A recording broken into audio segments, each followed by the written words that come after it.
Defense attorneys for Sean Diddy Combs requested a mistrial. His team moved for it during the testimony of a Los Angeles arson investigator accusing prosecutors of misconduct. The judge denied that request, but striking that part of the testimony from the record. ABC's Rena Roy has the latest on the trial. A mistrial request denied in the federal criminal trial of Sean Diddy Combs. His defense team accusing the government of prosecutorial misconduct during the testimony of a Los Angeles arson investigator who spoke about fingerprints that were lifted from the front door of rapper Kid Cudi's home as part of an investigation into a break-in there in 2011.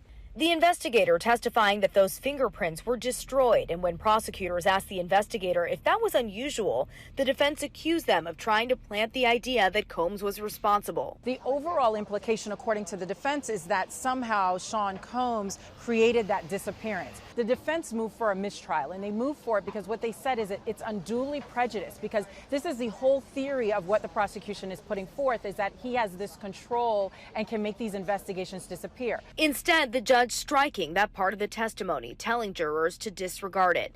Right before, the jury heard from a police officer who responded to that break-in, testifying that he saw a black Escalade leaving the scene with plates registered to Combs' company Bad Boy Productions. The arson investigator also testifying about another incident at Kid Cudi's home in 2012 when his Porsche was set on fire. He testified about the smoke and fire damage in these photos that were shown to the jury and said he determined the fire was targeted and started with a Molotov cocktail.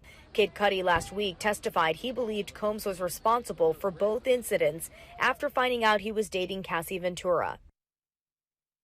Stylist and friend of Cassie Ventura, Deontay Nash, also took the stand today, telling jurors about the alleged violence and control he says he witnessed in their relationship. Rena Roy, ABC News, New York.